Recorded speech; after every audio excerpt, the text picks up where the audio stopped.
Olá, seja bem-vindo a mais um Chá das 5 e hoje eu vim aqui trazer para vocês uma dúvida que eu sempre recebo em alguns lugares acadêmicos que eu frequento e provavelmente essa também deve ser a dúvida de vocês, né? Eu acabo sendo muito questionada, né?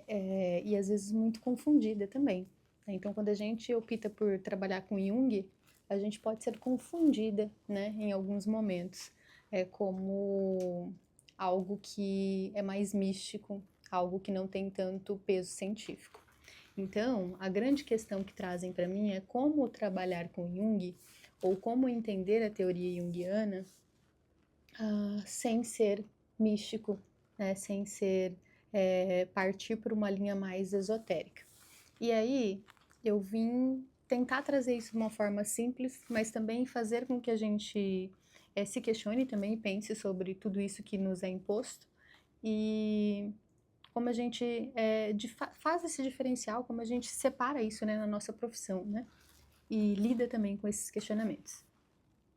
Quando a gente vai estudar a psicologia do inconsciente, que não é só a teoria junguiana que estuda isso, mas até mesmo a psicanálise, a gente precisa considerar que o inconsciente ele é algo que ele não nasceu ali, né, na psicanálise, ele é algo muito mais antigo, algo muito mais primevo, que outros povos, que outras culturas, que outros estudos, inclusive, já se aproximavam desse inconsciente, já trabalhava esse inconsciente e que a psicologia aos poucos foi se apropriando disso. Então, a psicanálise, ela foi uma das primeiras precursoras, então, a trazer o elemento inconsciente para o campo científico, ali com os estudos de Freud, para tentar entender, então, esse inconsciente.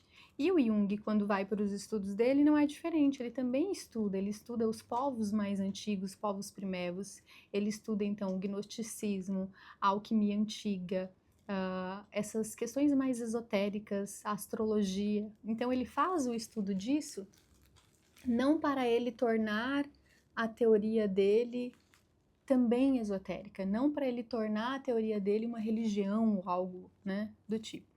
Mas ele faz isso porque ele precisa entender o que essas pessoas entendiam do inconsciente, como essas pessoas acessavam o inconsciente e o que estava ali. Porque ali a gente vai encontrar muitos símbolos, muitos arquétipos, e que para ele formular todo o conceito de inconsciente coletivo, ele precisava então se debruçar nesse estudo mais antigo, principalmente ali da alquimia.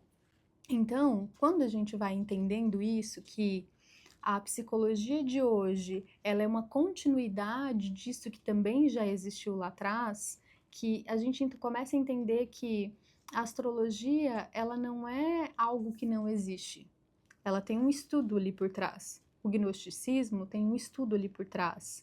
As questões esotéricas também têm um estudo ali por trás. E não significa que isso é psicologia. Aí a gente vai entendendo também que a psicologia ela tá em tudo. Em tudo você encontra psicologia. A gente encontra psicologia no marketing, a gente encontra psicologia na religião, a gente encontra psicologia em todas essas outras questões que eu falei aqui, que são mais primevas, a gente encontra psicologia em tudo. Mas nem tudo cabe dentro da psicologia, porque nem tudo é permitido ao psicólogo. Então, quando a gente faz essa diferenciação, a gente começa a entender, então, o que cabe dentro da psicologia. E eu trabalho com análise de sonhos, e a minha abordagem é a abordagem analítica junguiana. E muitas pessoas às vezes me questionam, tá, mas a análise de sonhos não é igual lá do gnosticismo, que também trabalha com a análise de sonhos, tem outras teorias que trabalham com a análise de sonhos, e as pessoas vão me trazendo outras questões que elas já ouviram falar. E eu super valido, acho muito bacana, mas não é o que eu trabalho.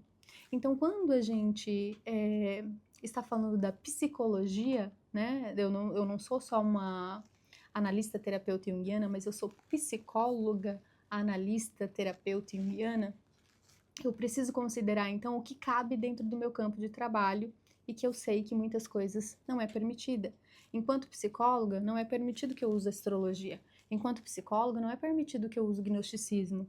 Mas enquanto psicóloga, eu posso usar a psicologia analítica junguiana.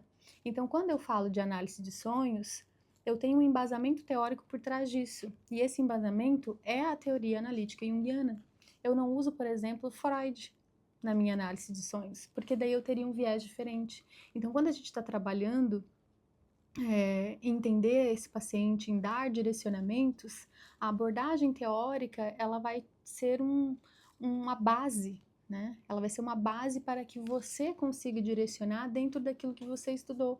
E essa base ela é importante porque ela vai ser diferente dependendo do que eu estou usando. Então, eu não descarto, eu não desconsidero nada do que existe, eu super acolho as coisas que chegam para mim, mas eu preciso ter essa diferenciação quando eu estou falando, então, do meu trabalho enquanto psicóloga.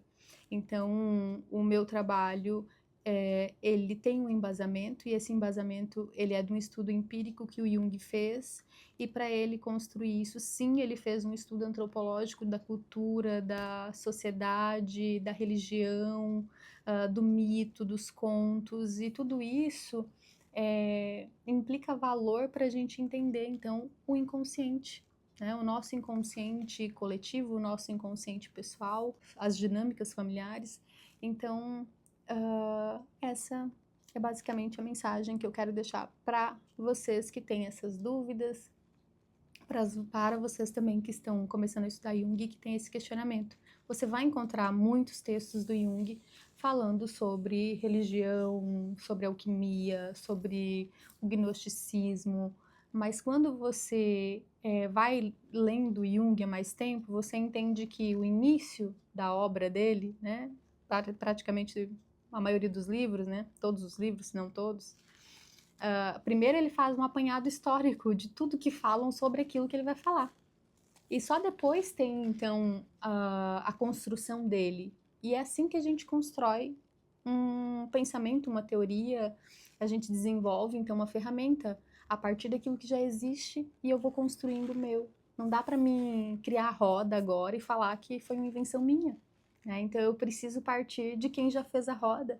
Né? E daí eu posso até criar uma roda nova, mas eu preciso partir de algo que já existe para eu construir, então, isso que é novo, né? E que tem se atualizado também ano após ano com outras pessoas que também têm estudado psicologia e o inconsciente. Então, muito obrigada, espero que eu tenha sido clara. E se você ainda tem dúvida, deixe aqui nos comentários que a gente pode abrir mais discussões então sobre isso. Beijo grande no teu coração.